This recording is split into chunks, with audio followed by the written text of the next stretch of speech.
গুলিবিদ্ধ হলেন এমন এক যুবক, যিনি কিনা কোনো অবস্থাতেই মানে তাকে যে আপনি রিমান্ডে নিয়ে ২ দিন জেল খাটাবেন, ঐরকম কোনো অপরাধ তার মধ্যে নাই। হুম। তো আপনি কেন তাকে খুন করলেন? এটা আমার কাছে মনে হচ্ছে meticulous ডিজাইন।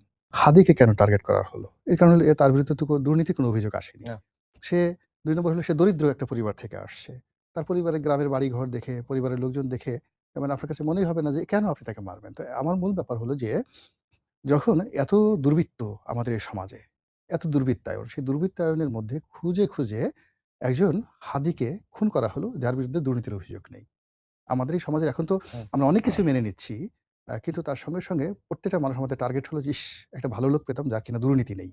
তো যেই লোকটার ভিতরে কোনো দুর্নীতির নামগন্ধ এখন পর্যন্ত আমরা তার মৃত্যুর পরে খুঁজে পাচ্ছি না। কেউ গুলিবিদ্ধ হলেন, আর গুলিবিদ্ধ হলেন এমন এক যুবক, যিনি কিনা কোনো অবস্থাতেই মানে তাকে যে আপনি রিমান্ডে নিয়ে ২ দিন জেল খাটাবেন, ঐরকম কোনো অপরাধ তার মধ্যে নাই। হুম। তো আপনি কেন তাকে খুন করলেন? এটা আমার কাছে মনে হচ্ছে meticulous ডিজাইন।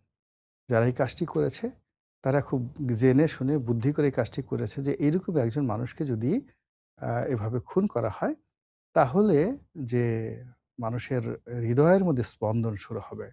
যেমন আমরা দেখেন, আমরা কিন্তু যদি একটা দুর্নীতিবাজ এরকমভাবে নিহত হতেন, আমরা কিন্তু এত রেসপন্ড করতাম না।